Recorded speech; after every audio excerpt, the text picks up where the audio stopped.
Hello friends, అందరూ ఎలా ఉన్నారు? నేను చాలా బాగున్నాను ఫ్రెండ్స్. బ్లౌజ్ స్టిచ్చింగ్ కంప్లీట్ అయ్యాక బ్యాక్ పార్ట్ అయితే ఇలా ఉంది. ఆర్మ్ హోల్ కర్వ్ దగ్గర ఇలా నీట్గా వచ్చింది. ఇలా బ్లౌజ్ని కట్ చేసుకుంటే ఆర్మ్ హోల్ దగ్గర అంటే ఫ్రంట్ పార్ట్లో కానీ బ్యాక్ పార్ట్లో కానీ అస్సలు వ్రింకిల్స్ రావు ఫ్రెండ్స్. చూసారా, ఇలా ఫ్రంట్ పార్ట్ని అయితే డిజైన్ చేశాను. ఈ క్లయింట్కి ఫ్రంట్ పార్ట్లో బస్ట్ లేదనమాట. అంటే కొన్ని హెల్త్ ప్రాబ్లమ్స్ వల్ల ఫ్రంట్ పార్ట్లో బస్ట్ని రిమూవ్ చేసేశారు. అందువల్ల ఫ్రంట్ పార్ట్ అస్సలు లేదు కాబట్టి మనం క్రాస్గా బ్లౌజ్ని కట్ చేసాము అంటే ఫ్రంట్ పార్ట్ లూజ్ అయిపోయి షోల్డర్ కూడా జారిపోతుంది. అలా రాకుండా ఉండాలి అంటే మనం బ్లౌజ్ని ఎలా కట్ చేసుకోవాలి అంటే ఏజ్ 85 నుంచి 90 సంవత్సరాల వరకు ఉంటుంది. కానీ ఈ ఆంటీకి ముసలివాళ్ళలాగా నాకు స్టిచ్ చేయొద్దు, నాకు క్రాస్ కట్టే ఉండాలి, ఫ్రంట్ పార్ట్లో డాట్స్ కావాలి, కానీ షోల్డర్ జారకూడదు, ఫ్రంట్ పార్ట్ లూజ్ కాకూడదు. చాలా దగ్గర బ్లౌజెస్ని స్టిచ్ చేయించుకున్నారు, కానీ తన ప్రాబ్లం ఎక్కడా చెప్పలేదు. కానీ నాకు తెలుసు ఈ ఆంటీకి హెల్త్ ప్రాబ్లం ఉంది, ఫ్రంట్ పార్ట్లో బస్ట్ని తీసేశారు అని. అందువల్ల తనకి తగినట్టుగా బ్లౌజ్ని ఎలా డిజైన్ చేస్తే ఫిట్టింగ్ నీట్గా ఉంటుంది అనేది ఈ వీడియోలో నీట్గా ఎక్స్ప్లెయిన్ చేస్తాను. మనకిచ్చిన మెజర్మెంట్ బ్లౌజ్లో కూడా ఫ్రంట్ పార్ట్లో అలాగే షోల్డర్ దగ్గర స్టిచ్చెస్ వేసున్నారు. ఇవన్నీ నేను అబ్జర్వ్ చేశాను. చూసారా, ఫ్రంట్ పార్ట్లో నెక్ దగ్గర అంటే జారుతూ ఉంది కాబట్టి ఇక్కడ డాట్ వేసున్నారు. నెక్స్ట్ షోల్డర్ దగ్గర కూడా జారిపోతూ ఉన్నట్టుంది, అక్కడ కూడా ఒక స్టిచ్ వేసున్నారు. ఇవన్నీ మనం చెక్ చేసుకోవాలి. ఇలా చెక్ చేసుకొని బ్లౌజ్ని కరెక్ట్ ఫిట్టింగ్ వచ్చేలా ఎలా కట్ చేసుకుంటే ఫిట్టింగ్ నీట్గా వస్తుంది. తనకు నచ్చినట్టుగా బ్లౌజ్ని కట్ చేయాలి, స్టిచ్ వేయాలి. కానీ తనకు ఉన్న ఈ రిమార్క్స్ అన్నీ మనం సాల్వ్ చేయాలి. ఫిట్టింగ్ మాత్రం కరెక్ట్గా ఇవ్వాలి. నెక్స్ట్ అంతా తన ఇష్టం. ఇలా రావాలి అంటే మనం కటింగ్లో ఎలాంటి టిప్స్ని పాటించాలో ఈ వీడియోలో డీటెయిల్డ్గా ఎక్స్ప్లెయిన్ చేస్తాను ఫ్రెండ్స్. ఆల్రెడీ మన ఫ్రెండ్స్ అడుగుతూ ఉన్నారు, బ్లౌజ్ని స్టిచ్ చేశాక హ్యాండ్ దగ్గర front side back side wrinkles వస్తున్నాయి, ఎందుకు, బాగా లూజ్గా అయిపోతూ ఉంది ఎందుకు అని అడుగుతున్నారు. ఈ డౌట్ని కూడా ఈ వీడియోలో డీటెయిల్డ్గా ఎక్స్ప్లెయిన్ చేస్తాను ఫ్రెండ్స్. ఈ వీడియో మీకు యూస్ఫుల్ అనిపిస్తే తప్పకుండా ఒక లైక్ ప్రెస్ చేస్తారు కదా ఫ్రెండ్స్. మీరు లైక్ చేయడం వల్ల మన వీడియోస్ మరి కొంతమందికి రీచ్ అవుతాయి, అందరికీ యూస్ఫుల్ అవుతుంది కదా. మన ఛానల్ని ఎవరైనా ఫస్ట్ టైం చూస్తున్నట్లయితే ఛానల్కి సబ్స్క్రైబ్ అవ్వండి. వీడియోని ఎక్కడా స్కిప్ చేయదు ఫ్రెండ్స్. మీరు స్కిప్ చేశారు అంటే నేను చెప్పే వాల్యుబుల్ టిప్స్ అనేది మిస్ అయిపోతారు. పెద్దవాళ్ళ బ్లౌజే కానీ ఫ్రంట్ పార్ట్లో 3 డాట్స్ కావాలి కాబట్టి అలా రావాలి అంటే మనం బ్లౌజ్ని కట్ చేసేటప్పుడు చూసారా, ఇక్కడ మనకిచ్చిన బ్లౌజ్ బాగా సాగిపోయింది. కానీ మనం కరెక్ట్గా 2 షోల్డర్స్ని ఈ విధంగా ప్లేస్ చేసుకొని ఫస్ట్ చెస్ట్ లూజ్ని మెజర్ చేసుకోవాలి. చెస్ట్ లూజ్ని మెజర్ చేసేటప్పుడు ఈ చంక క్రింది వైపు నుంచి సెకండ్ సైడ్ చంక క్రిందికి ఇలా చెక్ చేసుకోవాలి. చెక్ చేసుకుంటే నాకు కరెక్ట్గా 18 ఇంచెస్ వచ్చింది. అంటే మనకి చెస్ట్ లూజ్ 9 ఇంచెస్. ఇక్కడ నేను 80 సెంటీమీటర్ల 2x2 క్లాత్ తీసుకున్నాను. క్రింది వైపున 2 లేయర్స్ కరెక్ట్గా ఉంది. ఫ్రంట్ ఓపెన్ బ్లౌజ్ కాబట్టి బ్యాక్ పార్ట్ని ఫోల్డింగ్ సైడ్ ప్లేస్ చేసుకున్నాను. అంటే నా వైపుకి ఫోల్డింగ్ ఉంది, నాకు ఆపోజిట్లో ఓపెన్స్ ఉన్నాయి. నెక్స్ట్ బ్లౌజ్ పొడవు 12.5 ఇంచెస్. షోల్డర్ దగ్గర నుంచి క్రింది వైపుకి ఇలా చెక్ చేసుకోవాలి. నెక్స్ట్ మనకి నడుము లూజ్, ఆర్మ్ హోల్ లూజ్ కావాలి. నెక్స్ట్ నడుము లూజ్ని చెక్ చేసుకుందాం. హుక్స్ బెల్ట్ దగ్గర నుంచి ఇలా చెక్ చేసుకుంటూ కాజా బెల్ట్ వరకు చెక్ చేసుకోవాలి. ఇక్కడ కాజా బెల్ట్ని వదిలేసి హుక్స్ బెల్ట్ దగ్గర నుంచి చెక్ చేసుకోవాలి. కరెక్ట్గా నాకు 31.5 ఇంచెస్ ఉంది. 4వ భాగం తీసుకోవాలి. 31.5 ఇంచెస్లో 4వ భాగమైనా మీరు క్యాలిక్యులేట్ అయినా చేసుకోండి, లేదా టేప్నైనా ఇలా ఫోల్డ్ చేసి మనం నడుము లూజ్ని తెలుసుకోవాలి. కరెక్ట్గా 8 ఇంచెస్కి ఒక్క పాయింట్ తక్కువ, నేనైతే 8 ఇంచెస్ని మార్క్ చేస్తున్నాను. మనం స్టిచ్ వేసేటప్పుడు కరెక్ట్గా మనకి నడుము లూజ్ ఎంతైతే కావాలో అంతవరకు ఒక స్టిచ్ వేసుకుంటే సరిపోతుంది.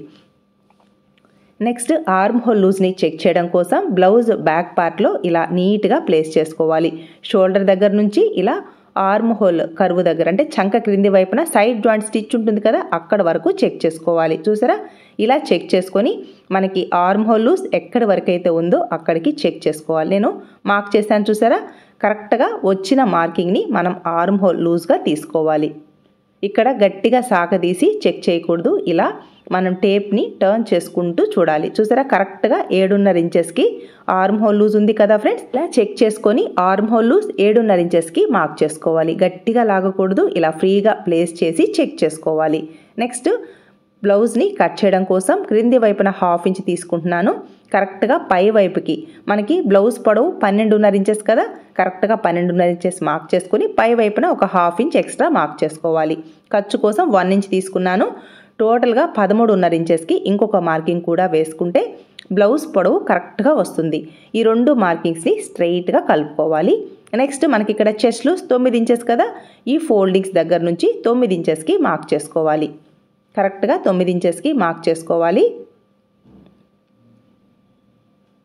ఇలా 9 ఇంచెస్కి మార్క్ చేసుకొని నెక్స్ట్ మనకి నడుము లూజ్ 8 ఇంచెస్, మనకి డాట్స్ కోసం 1 ఇంచ్ పోను, కరెక్ట్గా 9 ఇంచెస్కి మనకి డాట్స్కి పోను, నడుము లూజ్ కరెక్ట్గా 9 ఇంచెస్కి మ్యాచ్ అవుతుంది. చూసారా, అంటే చెస్ట్ లూజ్కి సమానంగా నడుము లూజ్ వస్తుంది. ఎందుకంటే డాట్స్కి 1 ఇంచ్ ఖర్చునిచ్చాం కాబట్టి. ఖర్చు కోసం అంటే సైడ్ జాయింట్ సైడ్ ఖర్చు కోసం ఇలా 2 ఇంచెస్కి మార్క్ చేసుకుంటున్నాను. ఈ 2 మార్కింగ్స్ని ఇలా స్ట్రెయిట్గా కలుపుకోవాలి. నెక్స్ట్ మన మెథడ్లో చెస్ట్ లూజ్ను బట్టి ఫుల్ షోల్డర్ని ఎలా మార్కింగ్ చేసుకోవాలి అనేది నేను డీటెయిల్డ్గా ఎక్స్ప్లెయిన్ చేస్తూ ఫుల్ వీడియో అప్లోడ్ చేశాను. మీకు ఒకవేళ ఇంట్రెస్ట్ ఉంటే డిస్క్రిప్షన్లో లింక్ ఇస్తాను, చెక్ చేసుకోండి. ఇక్కడ చెస్ట్ లూజ్ 9 ఇంచెస్ కదా, స్మాల్ సైజ్ బ్లౌజ్ అనమాట. అందువల్ల ఫుల్ షోల్డర్ 5 ఇంచెస్కి మార్క్ చేసుకుంటే సరిపోతుంది. నెక్స్ట్ షోల్డర్ స్ట్రాప్ ఎంత ఉందో చెక్ చేసుకోవాలి. చూసారా, ఇలా టేప్ని ప్లేస్ చేసి చెక్ చేసుకోవాలి. కరెక్ట్గా 2.5 ఇంచెస్ ఉంది. ఇక్కడ ఖర్చును వదిలేశాను కదా, అక్కడ నుంచి 2.5 ఇంచెస్కి మార్క్ చేసుకొని మెడ పీసు లేదా నెక్ లైన్ కోసం ఒక 1/2 ఇంచ్ని ఇలా మార్క్ చేసుకోవాలి. ఇక్కడ నెక్ ఎంత ఉందో సేమ్ మార్కింగ్ని క్రింది వైపు కూడా మార్క్ చేసుకోవాలి. నెక్స్ట్ నెక్ డీప్ని మార్కింగ్ చేయడం కోసం ఈ బ్యాక్ పార్ట్ని కరెక్ట్గా ఈ విధంగా ఫోల్డ్ చేసుకోవాలి. క్రింది వైపున ఖర్చును వదిలేసి ఇలా బ్యాక్ పార్ట్ని మార్క్ చేసుకోవాలి. అంటే బ్యాక్ పార్ట్ నెక్ డీప్ని మార్క్ చేసుకోవాలి. పై వైపుకి ఒక 1/2 ఇంచ్ని మార్క్ చేసుకోవాలి. ఇలా మార్క్ చేయడం వలన మనం మెడ పీస్ని స్టిచ్ చేశాక నెక్ అనేది కరెక్ట్గా వస్తుంది. ఇక్కడ నెక్ వెడల్పు 2 ఇంచెస్ కదా, సేమ్ మార్కింగ్ని క్రింది వైపు కూడా మార్క్ చేసుకొని ఇలా బాక్స్ షేప్లో డ్రా చేసుకోవాలి. బ్యాక్ నెక్ మరి ఇంత చిన్నదిగా ఉంటే బ్లౌజ్ వేసుకున్నప్పుడు బ్యాక్ సైడ్ పట్టినట్టుగా ఉంటుంది. అందువల్ల ఒక 1/2 ఇంచ్ మాత్రమే ఇస్తున్నాను. పెద్దవాళ్ళ బ్లౌజ్ కాబట్టి 1/2 ఇంచ్ సరిపోతుంది. కాబట్టి ఇలా 1/2 ఇంచ్కి కరెక్ట్గా మార్కింగ్ చేసుకుని రౌండ్ నెక్ అయితే డ్రా చేస్తున్నాను. కింది వైపున 1/2 ఇంచ్ మాత్రమే బ్రాడ్ ఇస్తున్నాను. 1/2 ఇంచ్ అయినా ఇవ్వచ్చు, కానీ ఈ క్లయింట్కి ఎక్కువ బ్రాడ్ ఇష్టం ఉండదు. బ్యాక్ నెక్ డీప్ వచ్చేసి కరెక్ట్గా 5.5 ఇంచెస్కి రెడీ అయింది. ఇక్కడ బ్రాడ్ 1/2 ఇంచ్ కూడా ఇవ్వచ్చు, కానీ అంటే సన్నగా ఉంటారు. అందువల్ల 1/2 ఇంచ్ మాత్రమే బ్రాడ్ ఇస్తున్నాను. నెక్స్ట్ మనకి ఆర్మ్ హోల్ లూజ్ 7.5 ఇంచెస్కి కరెక్ట్గా మ్యాచ్ అవ్వాలి. అంటే ఇక్కడ ఆర్మ్ హోల్ డౌన్ 5.5 ఇంచెస్కి మార్క్ చేసి చెక్ చేసుకుంటాను. సపోజ్ ఈ ఆర్మ్ హోల్ డౌన్ అనేది కరెక్ట్గా మ్యాచ్ అయితే ఓకే. సపోజ్ మ్యాచ్ కాలేదు అంటే మనం ఈ డౌన్ని పైకి కానీ క్రిందికి కానీ అడ్జస్ట్ చేసుకోవాలి. ఇటు side full shoulder 5 inches, arm hole down 5.5 ఇంచెస్కి మార్క్ చేసుకొని ఇలా ఎల్ షేప్లో లైన్స్ని డ్రా చేసుకోవాలి. నెక్స్ట్ పై వైపున 1/2 ఇంచ్ ఖర్చును వదిలేసి ఈ 2 లైన్స్ మిడిల్లోకి ఈ విధంగా మార్క్ చేసుకొని ఇలా కర్వ్డ్ స్కేల్ని ప్లేస్ చేసుకొని ఆర్మ్ హోల్ కర్వ్ని డ్రా చేసుకోవాలి. మీరు డైరెక్ట్గా డ్రా చేసినా ఓకే, లేదు కర్వ్డ్ స్కేల్తో అయినా ఇలా డ్రా చేసుకోండి. నెక్స్ట్ పై వైపున 1/2 ఇంచ్ ఖర్చును వదిలేసి ఇలా ఆర్మ్ హోల్ కర్వ్ని చెక్ చేసుకోవాలి. చూసారా, ఇలా చెక్ చేసుకుంటే మనకి కరెక్ట్గా 7.5 ఇంచెస్ వస్తే ఓకే. సపోజ్ రాలేదు అంటే మనం ఈ ఆర్మ్ హోల్ డౌన్ని అడ్జస్ట్ చేసుకోవాలి. అంటే పైకి కానీ క్రిందికి కానీ. నాకు ఇక్కడ ఎక్కువ వచ్చేస్తుంది, అందువల్ల ఆర్మ్ హోల్ డౌన్ని 5 ఇంచెస్కి మార్క్ చేస్తున్నాను. అంటే నాకు ఇక్కడ ఆర్మ్ హోల్ 7.5 ఇంచెస్కి మ్యాచ్ అవ్వాలి. నాకు 7.5 ఇంచెస్ వరకు వస్తుంది. ఇలా 7.5 ఇంచెసే కదా, 1/2 ఇంచే కదా అని మీరు కట్ చేశారు అంటే బ్యాక్ పార్ట్ని చంక దగ్గర ఖచ్చితంగా వ్రింకిల్స్ వస్తాయి. ఆల్రెడీ మన ఫ్రెండ్స్ అడుగుతూ ఉన్నారు కదా, ఎందుకు ఇలా వ్రింకిల్స్ వస్తున్నాయి అని. మీరు చేసే పొరపాటు ఇక్కడే ఫ్రెండ్స్, బాగా అబ్జర్వ్ చేయండి. ఇలా మనకి కరెక్ట్గా ఆర్మ్ హోల్ లూజ్ అనేది మ్యాచ్ అవ్వాలి. ఇలా పై వైపుకి ఒక 1/2 ఇంచ్ని మార్క్ చేసుకొని కరెక్ట్గా ఇలా చెక్ చేసుకోవాలి. మీకు దగ్గరగా చూపిస్తాను చూడండి ఫ్రెండ్స్. ఇలా పై వైపున 1/2 ఇంచ్ని వదిలేసి ఈ ఆర్మ్ హోల్ కర్వ్ని అంటే ఇటువైపు ఫుల్ షోల్డర్ 5 ఇంచెస్కి మార్క్ చేశాను. ఆర్మ్ హోల్ డౌన్ కూడా కరెక్ట్గా 5 ఇంచెస్కి మార్క్ చేసుకొని ఇలా చెక్ చేసుకున్నాను. కరెక్ట్గా 7.5 ఇంచెస్కి మ్యాచ్ అయింది కదా ఫ్రెండ్స్. ఇలా పై వైపున ఖర్చుని వదిలేసి ఆర్మ్ హోల్ లూజ్ని ఈ విధంగా చెక్ చేసుకోవాలి. ఈ ఆర్మ్ హోల్ లూజ్ కరెక్ట్గా మ్యాచ్ అయితేనే చంక దగ్గర అస్సలు వ్రింకిల్స్ రావు, టైట్గా పట్టినట్టు కూడా రాదు. ఈ ఆర్మ్ హోల్ లూజ్ కంటే మీరు ఎక్కువ కట్ చేశారంటే సపోజ్ 7.5 ఇంచెస్ 8 ఇంచెస్ కట్ చేశారు అంటే చంక దగ్గర వ్రింకిల్స్ వస్తాయి. సపోజ్ 7.5 ఇంచెస్ కంటే తక్కువ అంటే 7.5 ఇంచెస్ 7 ఇంచెస్కి ఈ ఆర్మ్ హోల్ లూజ్ని కట్ చేశారు అంటే బ్యాక్ సైడ్ అలాగే ఫ్రంట్ సైడ్ కూడా చంక దగ్గర నుంచి నెక్ వరకు టైట్గా పట్టినట్టుగా ఒక గీతలాగా వచ్చేస్తుంది. కాబట్టి ఈ ఆర్మ్ హోల్ లూజ్ అనేది చాలా ఇంపార్టెంట్. కరెక్ట్గా మార్కింగ్ చేసుకొని బ్యాక్ పార్ట్ని కట్ చేసుకోవాలి. టక్స్ ఉన్న ప్లేస్లో టక్స్ని మార్క్ చేసుకోవాలి. అలాగే మనం హ్యాండ్స్ని జాయింట్ చేసేటప్పుడు ఫ్రీగా స్టిచ్ వేసుకోవాలి. గట్టిగా లాగినట్టుగా హ్యాండ్ని స్టిచ్ చేశారు అంటే ఖచ్చితంగా వ్రింకిల్స్ వచ్చేస్తాయి. కాబట్టి ఫ్రీగా మూవ్ చేస్తూ హ్యాండ్స్ పార్ట్ని బ్యాక్ పార్ట్కి యాడ్ చేసుకోవాలి. నెక్స్ట్ ఇక్కడ హ్యాండ్స్ని కట్ చేయడం కోసం క్రింది వైపున హెమ్మింగ్ కోసం 1 ఇంచ్కి మార్క్ చేస్తున్నాను. క్లాత్ని నేను వీడియోలో ఎలా అయితే ఫోల్డ్ చేశానో ఆ విధంగా ఫోల్డ్ చేసుకుంటే ఒకవేళ జాయింట్ వేసుకోవాల్సి ఉంటే 4 సైడ్స్ జాయింట్ వేసుకోవాలి. ఎందుకంటే ఇక్కడ మనం కట్ చేస్తున్నది ఒరిజినల్ క్లాత్ ప్లెయిన్ బ్లౌజ్ అలాగే 2x2 క్లాత్ కాబట్టి 4 సైడ్స్ జాయింట్ వేసుకోవాలి. లైనింగ్ అయితే ఒక సైడ్ జాయింట్ వేసుకున్నా సరిపోతుంది. నెక్స్ట్ హ్యాండ్ పొడవుని మార్క్ చేయడం కోసం ఖర్చును వదిలేసి హ్యాండ్ పొడవు ఎంత ఉంది అలాగే హ్యాండ్ లూజ్ ఎంత ఉందో కరెక్ట్గా చెక్ చేసుకోవాలి. మనకిచ్చింది ప్లెయిన్ బ్లౌజ్, మనం కట్ చేస్తున్నది కూడా ప్లెయిన్ బ్లౌజే కాబట్టి కరెక్ట్గా వస్తుంది. ఇక్కడ హ్యాండ్ పొడవు 9.5 ఇంచెస్ ఉంది, హ్యాండ్ లూజ్ 4.5 ఇంచెస్ ఉంది. క్రింది వైపున హెమ్మింగ్ కోసం ఇలా 1 ఇంచ్కి మార్క్ చేసుకున్నాను. అలాగే హ్యాండ్ పొడవు 9.5 ఇంచెస్కి మార్క్ చేసుకొని పై వైపుకి ఒక 1/2 ఇంచ్ ఖర్చు కోసం మార్కింగ్ చేసుకున్నాను. టోటల్గా ఖర్చుతో సహా సేమ్ మార్కింగ్ని ఇంకొక దగ్గర కూడా మార్క్ చేసుకొని స్ట్రైట్గా లైన్ని ఇలా కలుపుకోవాలి. నెక్స్ట్ హ్యాండ్ డౌన్ని మార్క్ చేయడం కోసం చిన్న సైజ్ బ్లౌజ్ కదా అందువల్ల 3 ఇంచెస్కి హ్యాండ్ డౌన్ని మార్క్ చేసుకోవాలి. ఇలా స్ట్రైట్గా లైన్ని డ్రా చేసుకోవాలి. నెక్స్ట్ బ్యాక్ పార్ట్లో ఆర్మ్ హోల్ లూజ్ 7.5 ఇంచెస్ కదా ఇక్కడ 1/2 ఇంచ్ తగ్గించేసి 7.5 ఇంచెస్కి మార్క్ చేసుకోవాలి. ఇలా 1/2 ఇంచ్ తగ్గించడం వలన మనకి హ్యాండ్స్కి పై వైపున కర్వ్ షేప్ ఉంటుంది కదా ఆ కర్వ్ షేప్కి సాగే గుణం ఉంటుంది. మనం హ్యాండ్ని యాడ్ చేసేటప్పుడు కరెక్ట్గా టక్స్ పాయింట్స్ మ్యాచ్ అవుతాయి. అందువల్ల ఇక్కడ 1/2 ఇంచ్ తగ్గించాలి. నెక్స్ట్ హ్యాండ్ లూజ్ వచ్చేసి 4.5 ఇంచెస్ ఖర్చు కోసం 2 ఇంచెస్కి మార్క్ చేసుకున్నాను. డైరెక్ట్గా ఇలా బిగినర్స్కి హ్యాండ్ కర్వ్ని డ్రా చేయడం రాకపోతే ఇలా కర్వ్డ్ స్కేల్ని ప్లేస్ చేసి ఈ విధంగా డ్రా చేసుకోండి. చాలా నీట్గా హ్యాండ్ అనేది రెడీ అవుతుంది. ఈ షోల్డర్ దగ్గర మాత్రం 1.5 ఇంచెస్కి మార్క్ చేసుకోవాలి.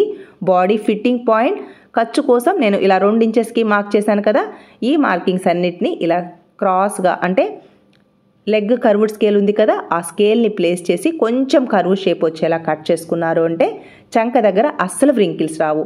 మార్క్ చేసుకున్న విధంగా హ్యాండ్స్ పార్ట్ని కట్ చేసుకుందాం. టక్స్ ఉన్న ప్లేస్లో టక్స్ని ఈ విధంగా మార్క్ చేసుకోవాలి. ఈ విధంగా హ్యాండ్ని కట్ చేశారు అంటే అస్సలు వ్రింకిల్స్ రావు ఫ్రెండ్స్. ఒకసారి ట్రై చేయండి మన మెథడ్లో. నెక్స్ట్ హ్యాండ్కి లోతుని మార్క్ చేసేటప్పుడు ఇక్కడ టక్స్ పాయింట్ ఉంది కదా అక్కడ నుంచి 1 ఇంచ్కి క్రిందికి మార్క్ చేయాలి. క్రింది వైపున టక్స్ పాయింట్ ఉంది కదా అక్కడ నుంచి పై వైపుకి మార్క్ చేసుకోవాలి. ఇక్కడ నేను మార్క్ చేశాను కదా ఈ 2 మార్కింగ్స్ మిడిల్లోకి ఇలా 1/2 ఇంచ్కి మార్క్ చేసుకోవాలి. చిన్న సైజ్ బ్లౌజ్ కాబట్టి 1/2 ఇంచ్ సరిపోతుంది. కరెక్ట్గా లోతుని ఇలా డ్రా చేసుకోవాలి. బిగినర్స్కి ఇలా డైరెక్ట్గా లోతుని డ్రా చేయడం రాకపోతే కర్వ్డ్ స్కేల్ని ప్లేస్ చేసి ఈజీగా ఇలా లోతుని డ్రా చేసుకోండి. చాలా నీట్గా కర్వ్స్ అనేది వస్తాయి ఫ్రెండ్స్. ఇలా మార్క్ చేసుకున్న విధంగా కట్ చేసుకోండి. ఇలా మనం లోతుని కట్ చేశారు అంటే చంక దగ్గర అస్సలు వ్రింకిల్స్ రావు. ఒకసారి ట్రై చేయండి ఫ్రెండ్స్, చాలా నీట్గా వస్తుంది. మన ఫ్రెండ్స్ అడుగుతూ ఉన్నారు హ్యాండ్కి ఫ్రంట్ సైడ్ బ్యాక్ సైడ్ బుగ్గలుగా వ్రింకిల్స్ వస్తున్నాయి ఎందుకు అని. ఇలా రాకుండా ఉండాలి అంటే ఈ మెథడ్లో ట్రై చేయండి. చాలా నీట్గా హ్యాండ్స్ అనేది రెడీ అవుతాయి. నెక్స్ట్ ఫ్రంట్ పార్ట్ని మార్కింగ్ చేయడం కోసం ఇలా స్ట్రైట్గా ప్లేస్ చేశాను. ఎందుకంటే మనం ఏ మాత్రం ఇక్కడ క్రాస్గా ప్లేస్ చేసాము అంటే ఫ్రంట్ పార్ట్లో అసలు బస్ట్ లేదు కాబట్టి మనం క్రాస్గా ప్లేస్ చేసాము అంటే లూజ్ అయిపోతుంది ఫ్రంట్ పార్ట్. అలాగే నెక్స్ట్ ఇక్కడ షోల్డర్ దగ్గర కూడా జారిపోతుంది. అందువల్లే ఫ్రంట్ పార్ట్ నెక్ దగ్గర కూడా స్టిచ్ వేస్తున్నారు. ఇలాంటి రిమార్క్ రాకుండా ఉండాలి అంటే ఇలా స్ట్రైట్గా ప్లేస్ చేసుకొని బ్యాక్ పార్ట్ ఎలా ఉందో సేమ్ అలానే డ్రా చేసుకోవాలి. అలాగే మనం ఆర్మ్ హోల్ కర్వ్ దగ్గర 3 మార్కింగ్స్ ఉన్నాయి కదా మిడిల్ మార్కింగ్ దగ్గర కరెక్ట్గా 1/2 ఇంచ్కి ఈ విధంగా లోతుని డ్రా చేసుకోవాలి. ఇలా లోతుని డ్రా చేసుకుంటే ఫ్రంట్ సైడ్ అస్సలు వ్రింకిల్స్ రావు. ఇలా మార్క్ చేసుకోవాలి. నెక్స్ట్ క్రింది వైపున మన మెథడ్లో 2 ఇంచెస్కి మార్క్ చేస్తాం కదా సేమ్ అలానే 2 ఇంచెస్కి మార్క్ చేసుకోవాలి. ఈ ఆంటీ ముందే చెప్పారు నాకు క్రాస్ కట్టే ఉండాలి షేప్ బెల్ట్ ఉండాలి అని. కాబట్టి సేమ్ తనకు నచ్చినట్టుగా బ్లౌజ్ని కట్ చేయాలి. Next front part neck deep ఎక్కడికి ఉంది అనేది మనం చెక్ చేసుకుందాం. ఇలా మెజర్మెంట్ బ్లౌజ్ని కరెక్ట్గా ఇలా ప్లేస్ చేసుకోవాలి. నెక్ డీప్ ఎక్కడికి ఉంది అనేది ఈ విధంగా ప్లేస్ చేసి చూసారా ఇలా ప్లేస్ చేసి చెక్ చేసుకోవాలి. ఇక్కడ నెక్ డీప్కి ఈ విధంగా మార్క్ చేసుకుంటే నెక్ డీప్ ఎక్కడికి ఉందనేది తెలుస్తుంది. పై వైపున షోల్డర్ దగ్గర నుంచి కరెక్ట్గా ఇలా ప్లేస్ చేసుకుంటే నాకైతే కరెక్ట్గా 5.5 ఇంచెస్కి ఫ్రంట్ పార్ట్ నెక్ డీప్ ఉంది. సేమ్ అలానే మార్క్ చేసుకోవాలి. పై వైపున 1/2 ఇంచ్ని వదిలేసి 5.5 ఇంచెస్కి మార్క్ చేసుకుందాం. ఇక్కడ ఏ మాత్రం బ్రాడ్ ఇవ్వకూడదు. ఆల్రెడీ వాళ్ళు స్టిచ్ వేసున్నారు, గమనించారు కదా. షోల్డర్ కూడా జారిపోతూ ఉంది, ఫ్రంట్ పార్ట్ నెక్ కూడా లూజ్గా వస్తుందని చెప్పారు. కాబట్టి ఇక్కడ మనకి నెక్ వెడల్పు 2 ఇంచెస్ కదా. సేమ్ మార్కింగ్తో ఇలా బాక్స్ని డ్రా చేసుకోవాలి. పై వైపున 1/2 ఇంచ్ ఖర్చును మార్క్ చేసుకొని ఈ ఫ్రంట్ పార్ట్ నెక్ డీప్ కరెక్ట్గా 5.5 ఇంచెస్కి మార్క్ చేసుకొని పై వైపుకి 1/4 ఇంచ్ని ఎక్స్ట్రాగా మార్క్ చేసుకోవాలి. పై వైపుకి మార్క్ చేసుకోవాలి, ఎందుకంటే నెక్ రెడీ అయ్యాక కరెక్ట్గా మనకి 5.5 ఇంచెస్కి నెక్ అనేది కరెక్ట్గా రెడీ అవుతుంది. అంటే మెడ పీస్ని స్టిచ్ చేస్తాం కదా, మెడ పీస్ స్టిచ్ చేయడానికి ఖర్చు అన్నమాట ఆ 1/4 ఇంచ్ అనేది. చూసారా, ఈ ఫ్రంట్ పార్ట్లో నెక్ దగ్గర ఇలా స్టిచ్ వేస్తున్నారు. ఆల్రెడీ వీళ్ళు కట్ చేసిన బ్లౌజ్ వచ్చేసి క్రాస్ కట్కి సాగే గుణం ఉంటుంది. ప్లస్ ఫ్రంట్ పార్ట్లో బస్ట్ లేదు కాబట్టి ఈ ఫ్రంట్ పార్ట్ నెక్ దగ్గర సాగిపోయిందనమాట. అలాగే షోల్డర్ కూడా జారిపోతుంది, ఇక్కడ కూడా స్టిచ్ వేస్తున్నారు. ఇవన్నీ మనం కట్ చేసేటప్పుడు అబ్జర్వ్ చేసుకోవాలి. సేమ్ అలానే సెకండ్ సైడ్ కూడా షోల్డర్ దగ్గర స్టిచ్ వేస్తున్నారు. అలాగే ఫ్రంట్ దగ్గర కూడా, అంటే ఫ్రంట్ నెక్ దగ్గర కూడా స్టిచ్ వేస్తున్నారు. కాబట్టి ఫ్రంట్ నెక్ జారిపోతూ ఉంది. కాబట్టి ఇలా కరెక్ట్గా ఈ బాక్స్లోనే రౌండ్ షేప్ని మార్క్ చేస్తున్నాను. ఏ మాత్రం ఇక్కడ నెక్ బ్రాడ్ ఇచ్చారు అంటే షోల్డర్ జారిపోతుంది. ఫ్రంట్ పార్ట్లో బస్ట్ లేదు కాబట్టి బ్యాక్ పార్ట్ ఎలా ఉందో ఫ్రంట్ పార్ట్ కూడా అలాగే ఉండాలి. ఎందుకంటే బస్ట్ లేదు కదా, కాబట్టి డాట్స్ ఇస్తున్నాము. స్ట్రెయిట్ కట్ కాబట్టి ఫ్రంట్ పార్ట్ క్రాస్ ఉండదు, అందువల్ల ఫిట్టింగ్ సరిపోతుంది. నెక్స్ట్ కూడా కరెక్ట్గా ఈ విధంగా మార్క్ చేసుకోవాలి. ఫ్రంట్ పార్ట్ పొడవుని మార్క్ చేయడం కోసం ఈ షోల్డర్ దగ్గర నుంచి క్రింది వైపున డాట్ ఉంది చూసారా, ఆ డాట్ క్రింది వైపుకి ఇలా చెక్ చేసుకోవాలి. నాకు కరెక్ట్గా 11.3 ఇంచెస్ ఉంది. పై వైపున ఖర్చును వదిలేయాలి. అలాగే క్రింది వైపును కూడా ఈ విధంగా మార్క్ చేసుకోవాలి. చూసారా ఫ్రెండ్స్, ఇలా మనం ఫ్రంట్ పార్ట్ పొడవుని కరెక్ట్గా మార్కింగ్ చేయాలి. ఇక్కడ మనం తీసుకున్నది స్ట్రెయిట్ కట్, వాళ్ళు ఇచ్చింది క్రాస్ కట్ ఉంది కాబట్టి ఇలా సాగుతుంది. కరెక్ట్గా ఫ్రంట్ పార్ట్ పొడవు వచ్చిందా లేదా చెక్ చేసుకోవాలి. గట్టిగా ఇలా లాగారు అంటే ఫ్రంట్ పార్ట్ ఎక్కువ పొడవు వచ్చేస్తుంది. కాబట్టి కరెక్ట్గా ఈ విధంగా మార్క్ చేసుకోవాలి. చూసారా, పై వైపున షేప్ బెల్ట్కి ఖర్చుతో సహా మార్కింగ్ వేశాను. ఇలా మనం ఫ్రంట్ పార్ట్ పొడవుని మార్క్ చేసుకోవాలి. మనం తీసుకున్నది స్ట్రెయిట్ కట్ కాబట్టి సాగదు.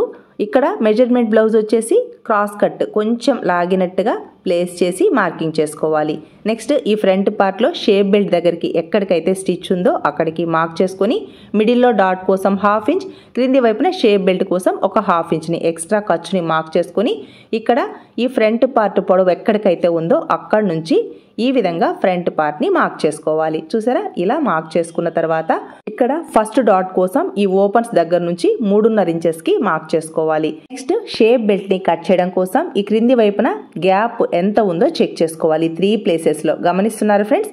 ఇలా చెక్ చేసుకుని మనం షేప్ బెల్ట్ని కట్ చేసాము అంటే చాలా నీట్గా వస్తుంది. ఫ్రంట్ పార్ట్లో బస్ట్ అసలు లేదు కదా, కానీ డాట్స్ని స్టిచ్ చేయాలి కాబట్టి 2 సైడ్స్కి 3/4 ఇంచ్కి మార్క్ చేసుకున్నాను. నెక్స్ట్ ఇక్కడ మనకి నడుము లూస్ 8 ఇంచెస్ కదా, ఇక్కడ నుంచి అంటే 1 పాయింట్ తక్కువ 8 ఇంచెస్ ఇక్కడ నుంచి ఇలా చెక్ చేసుకోవాలి. అంటే మనకి సైడ్ జాయింట్ సైడ్ ఏమన్నా క్లాత్ అవసరం అవుతుందా అని చెక్ చేసుకోవాలి. కరెక్ట్గా 8 ఇంచెస్కి ఈ విధంగా మార్క్ చేసుకొని మనకి కరెక్ట్గా 2 ఇంచెస్ ఖర్చు ఉంది కాబట్టి ఎక్స్ట్రా ఖర్చు అనేది అవసరం లేదనమాట. ఇలా ఫ్రంట్ పార్ట్ని మార్క్ చేసుకోవాలి. అలాగే ఈ ఫ్రంట్ పార్ట్ క్రింది వైపున నేను 2 ఇంచెస్కి మార్క్ చేశాను కదా, అక్కడికే ఫ్రంట్ పార్ట్ పొడవు వస్తుంది అని మాత్రం అనుకోవద్దు ఫ్రెండ్స్. ఈ క్రింది వైపున గ్యాప్ తెలుస్తూ ఉంటుంది మనకి షేప్ బెల్ట్ని మనం ఎంత కట్ చేయాలి అనేది. ఇక్కడ ఈ 3 ప్లేసెస్లో మనం నోట్ చేసుకొని ఇక్కడ వచ్చిన గ్యాప్కి 3/4 ఇంచ్ అయినా 1 ఇంచ్ అయినా యాడ్ చేసుకొని మనం కటింగ్లో ఎంత ఖర్చులు అయితే ఇస్తామో అదే ఖర్చులు తీసుకుంటూ షేప్ బెల్ట్ని కట్ చేసుకోవాలి. అప్పుడు ఫ్రంట్ పార్ట్ ఫిట్టింగ్ చాలా నీట్గా ఉంటుంది. ఈ క్లయింట్కి అయితే ఓకే, పెద్దవాళ్ళు, నెక్స్ట్ చెస్ట్ లేదు కాబట్టి మనం కట్ చేస్తున్నాము. కానీ బస్ట్ ఉన్న వాళ్ళకి ఈ మెథడ్లో మనం బ్లౌజ్ని కట్ చేశారు అంటే చాలా నీట్గా ఫిట్టింగ్ అయితే వస్తుంది. మార్కింగ్ చేసుకున్న విధంగా ఫ్రంట్ పార్ట్ని కట్ చేసుకోవాలి. టక్స్ ఉన్న ప్లేస్లో టక్స్ని మార్క్ చేసుకోవాలి. మామూలుగా బాగా ఏజ్ అయిపోయిన పెద్దవాళ్ళు ఉంటారు చూసారా, వాళ్ళకి బ్లౌజ్ని కట్ చేసేటప్పుడు బ్యాక్ పార్ట్లో డాట్స్ ఇస్తాం కదా, సేమ్ అలానే ఫ్రంట్ పార్ట్లో కూడా డాట్స్ ఇచ్చేసి బ్లౌజ్ని కట్ చేస్తాం. అలా కట్ చేస్తే కూడా చాలా నీట్గా ఉంటుంది ఇలా చెస్ట్ లేని వాళ్ళకి. కానీ ఈ క్లయింట్కి అలా ఇష్టం ఉండదు, ఆల్రెడీ చెప్పారు నాకు డాట్స్ కావాలి అని, అందువల్ల నేను ఈ విధంగా డిజైన్ చేశాను ఫ్రెండ్స్. ఫిట్టింగ్ అయితే చాలా నీట్గా వచ్చింది, ఎక్కడ రిమార్క్ రాలేదు. ఈ ఫ్రంట్ సైడ్ ఒక పావు ఇంచ్ ఎక్స్ట్రా ఇచ్చాను, అంటే హుక్స్ బెల్ట్ అండ్ కాజా బెల్ట్ కోసం. ఇక్కడ చెస్ట్ లేదు కాబట్టి కప్పు హైట్ వచ్చేసి 2.5 ఇంచెస్ తీసుకున్నాను. 2 సైడ్స్ 3/4 ఇంచ్ తీసుకున్నాను అనమాట వెడల్పు. నెక్స్ట్ సెకండ్ డాట్ కోసం 2.5 ఇంచెస్కి మార్క్ చేసుకున్నాను. నెక్స్ట్ థర్డ్ డాట్ కోసం ఇక్కడ 3.5 లేదా 3/3 ఇంచెస్కి మార్క్ చేసుకొని ఈ విధంగా డాట్స్ని స్టిచ్ వేసుకోవాలి. ఇలా మార్క్ చేసుకొని ఇలా డాట్స్ స్టిచ్ వేసుకుంటే చాలా నీట్గా బ్లౌజ్ అనేది రెడీ అవుతుంది. నెక్స్ట్ షేప్ బెల్ట్ని మార్కింగ్ చేయడం కోసం కరెక్ట్గా 10 ఇంచెస్కి మార్క్ చేసుకున్నాను. ఫ్రంట్ పార్ట్ని కట్ చేశాక ఫస్ట్ ప్లేస్లో గ్యాప్ వచ్చేసి 2.5 ఇంచెస్ ఉంది. ఖర్చు కోసం పై వైపున 1/2 ఇంచ్, క్రింది వైపున 1/2 ఇంచ్, టోటల్గా 3.5 ఇంచెస్కి మార్క్ చేశాను. మిడిల్లో 1.5 ఇంచెస్, ఖర్చు కోసం 1 ఇంచ్ ఎక్స్ట్రా 2.5 ఇంచెస్, అలాగే చివరికి 1.3 ఇంచెస్, ఖర్చు కోసం 1 ఇంచ్ ఎక్స్ట్రా అంటే 2.3 ఇంచెస్కి మార్క్ చేసుకొని ఇలా కర్వ్ షేప్ వచ్చేలా షేప్ బెల్ట్ని కట్ చేసుకోవాలి. ఈ విధంగా షేప్ బెల్ట్ని మార్కింగ్ చేసుకొని కట్ చేసుకున్నారు అంటే ఫిట్టింగ్ చాలా నీట్గా వస్తుంది ఫ్రెండ్స్. నెక్స్ట్ ఈ ఓపెన్ సైడ్ టక్స్ ఇచ్చాము అంటే మనకి ఎడమ చేతి వైపు కుడి చేతి వైపు అని తెలుస్తుంది. ఇలా ఈ blouse back part, front part, shape belt, sleeves పార్ట్ని కట్ చేశాను కదా ఫ్రెండ్స్. ఈ బ్లౌజ్ స్టిచ్చింగ్ ట్యూటోరియల్ పోస్ట్ చేయలేకపోతున్నాను, ఏమీ అనుకోవద్దు. సేమ్ ఇదే మెజర్మెంట్స్తో నేను ఇంకొక బ్లౌజ్ని కూడా కట్ చేశాను ఫ్రెండ్స్. ఇలా ఈ 2 బ్లౌజెస్ స్టిచ్చింగ్ కంప్లీట్ అయ్యాక, అలాగే ఈ బ్లౌజెస్కి హెమ్మింగ్ కంప్లీట్ అయ్యాక బ్లౌజ్ అయితే ఇలా ఉంది ఫ్రెండ్స్. బ్లౌజ్ బ్యాక్ పార్ట్ని ఇలా డిజైన్ చేశాను. రౌండ్ నెక్ చూసారా ఎంత కరెక్ట్గా వచ్చిందో. ఆర్మ్ హోల్ కర్వ్ కానీ బ్యాక్ పార్ట్లో ఇలా డాట్స్ని స్టిచ్ వేశాను. నెక్స్ట్ ఫ్రంట్ పార్ట్లో బస్ట్ లేదు కాబట్టి స్ట్రైట్ కట్తో ఓన్లీ డాట్స్ని అయితే స్టిచ్ వేశాను. ఈ డాట్స్ని ఎలా మార్కింగ్ చేయాలో కూడా ఎక్స్ప్లెయిన్ చేశాను కదా ఫ్రెండ్స్. ఇక్కడ స్ట్రైట్ కట్ కాబట్టి సాగదు, నెక్ దగ్గర కూడా ఏ మాత్రం సాగదు. నెక్స్ట్ షోల్డర్ కూడా పట్టినట్టుగా టైట్గా ఉంటుంది, అంటే భుజాలు అనేది జారకుండా ఉంటాయి. మనకి మెజర్మెంట్ బ్లౌజ్లో డిఫెక్ట్స్ ఉన్నాయి కదా, ఆ డిఫెక్ట్స్ని కరెక్ట్ చేసుకుంటూ ఈ బ్లౌజ్ని అయితే స్టిచ్ వేశాను ఫ్రెండ్స్. సేమ్ మెజర్మెంట్స్తో ఇంకొక బ్లౌజ్ని కూడా స్టిచ్ వేశాను. చూసారా బ్యాక్ పార్ట్లో నెక్ ఎంత కరెక్ట్గా నీట్గా రెడీ అయిందో. నెక్స్ట్ ఫ్రంట్ పార్ట్ను కూడా స్ట్రైట్ కట్తో కట్ చేశాను కాబట్టి ఫ్రంట్ పార్ట్కి తగినట్టుగా క్లాత్ కరెక్ట్గా వెళ్తుంది. ఎక్కడా సాగకుండా, నెక్స్ జారకుండా, షోల్డర్ డ్రాప్ అవ్వకుండా, చంక దగ్గర బ్యాక్ సైడ్ కానీ ఫ్రంట్ సైడ్ కానీ వ్రింకిల్స్ రాకుండా బ్లౌజ్ని అయితే స్టిచ్ వేశాను ఫ్రెండ్స్. ఇలా ఈ 2 బ్లౌజెస్ స్టిచ్చింగ్ కంప్లీట్ అయ్యాక బ్లౌజ్ లుక్ అయితే ఇలా ఉంది. మనకిచ్చిన మెజర్మెంట్ బ్లౌజ్ని బేస్ చేసుకుని ఈ బ్లౌజెస్ని అయితే స్టిచ్ వేశాను ఫ్రెండ్స్. ఈ వీడియో మీకు యూస్ఫుల్ అనిపిస్తే లైక్ చేయండి, షేర్ చేయండి. మీ సపోర్ట్ ఎప్పటికీ ఇలాగే ఉంటుంది అనుకుంటున్నాను. Thanks for your support and thanks for watching.